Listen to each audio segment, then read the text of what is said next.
ومن يكسب خطيئة أو إثما ثم يرمي به بريئا فقد احتمل بهتانا وإثما مبينا.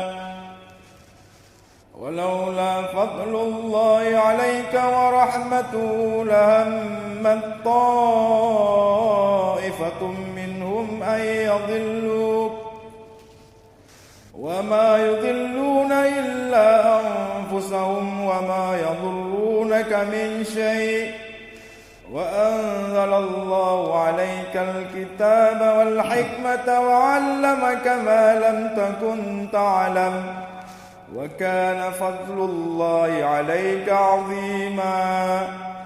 لا خير في كثير من نجواهم إلا من أمر بصدقة أو معروف أو إصلاح بين الناس ومن يفعل ذلك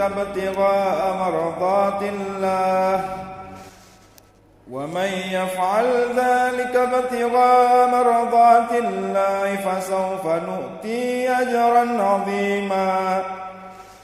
ومن يشاقق الرسول من بعد ما تبين له الهدى ويتبع غير